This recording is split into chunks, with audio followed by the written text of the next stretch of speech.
শান্তা ফারজানা নামক একটি মেয়েকে থাপ্পড় মারা হয়েছে। আপনারা অনেকেই দেখেছেন থাপ্পড় কে মেরেছে। জুলাই যোদ্ধা আয়াস নামক একটি ছেলে শান্তা ফারজানা নামক একটি মেয়েকে থাপ্পড় দিয়েছে। আমি বলি এই থাপ্পড় পর্যন্তই শেষ না করা প্রয়োজন ছিল। যদি বাংলাদেশের রাষ্ট্রীয় আইনে বৈধ হতো তাহলে আমার ভাই জুলাই যোদ্ধা আয়াসকে আমি বলতাম তাকে থাপ্পড় মেরে শেষ করা উচিত হয়নি, বরং তাকে জুতা পিটা করার উচিত ছিল। তাকে জুতা পিটা করে জমিন থেকে বিদায় করে দেওয়ার উচিত ছিল।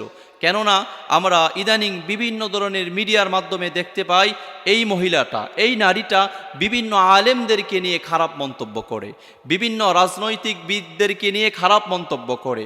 প্রিয় ভাই, প্রিয় বোন, আপনারা ভুলে যাবেন না, আমি আমার জন্মের পর থেকে একটা স্বৈরাচারের শাসন দেখে এসেছি। জন্মের পর থেকেই তাদেরকে দেখেছি। তাদেরকে আমরা দেখেছি বিরোধী দলীয় যারা আছে তাদেরকে সব সময় নির্যাতন করতে। আমি কার কথা বলে কার কথা না বলে আপনাদের সামনে নিজেকে উপস্থাপন করব। দেখেন আমার ভাই যারা বিএনপি করে তাদের উপরে কতই না নির্যাতন করেছে।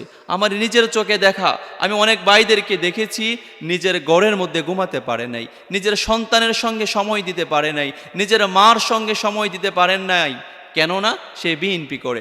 বিএনপি করার কারণে তাকে ঘর ছাড়া করা হয়েছে। বিভিন্ন ভাইয়েরা রাস্তায় ঘুমিয়েছে, খেলার মাঠে ঘুমিয়েছে, ফসলের জমিতে ঘুমিয়েছে, পালানো অবস্থায় নিজের জীবনটা অতিবাহিত করেছে। শুধু কি বিএনপির ভাইয়েরা করেছে? না, বাংলাদেশ জামাতি ইসলামের অনেক ভাইয়েরা নিজের তাজা জীবনটা পর্যন্ত দিয়ে দিয়েছে ইসলামী আন্দোলন করতে গিয়ে। তারাও তাদের জীবনটা অতিবাহিত করেছে এই স্বৈরাচারের শাসন আমলে কষ্টের মধ্য দিয়ে। প্রিয় ভাই, প্রিয় বোন, আমরা অতীতকে ভুলে গেলে চলবে না। দীর্ঘ দিন প্রায় 17 থেকে 18টা বছর যাবৎ তারা গদি দখল করে বসেছিল। আমার দেশের সাধারণ জনগণকে চুষে চুষে খেয়েছে। আমার দেশের বিরোধী দলের যারা আছে তাদেরকে সবসময় নির্যাতন করেছে। আমরা আয়নাগরের নাম শুনেছি, আয়নাগরও আমরা দেখেছি। এরপরে এই বাংলাদেশের মধ্যে আপনি জামাত ইসলাম বলেন, বিএনপি বলেন, অন্যান্য ইসলামী দল বলেন, হেফাজতে ইসলাম বলেন, চরমনাই বলেন, আলহামদুলিল্লাহ বলতে গেলে সবাই সব সময় আন্দোলন করেছে এই স্বৈরাচারের বিরুদ্ধে, কিন্তু আন্দোলন করেও কখনো কোনো কাজ করতে পারে নাই।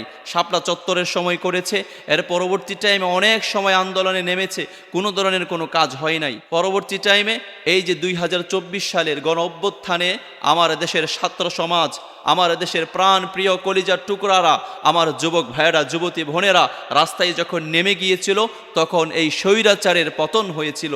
এই স্বৈরাচারের পতন হওয়ার মধ্য দিয়ে আমার ভাই যারা বিএনপি করে, আমার ভাই যারা জামাতি ইসলাম করে, আমার ভাই যারা হেফাজতে ইসলাম করে, আমার ভাই যারা চরমনাই করে, আমার ভাই যারা অন্যান্য ইসলামী দলের সঙ্গে সংযুক্ত আছে, তারা স্বাধীনতা অর্জন করেছে।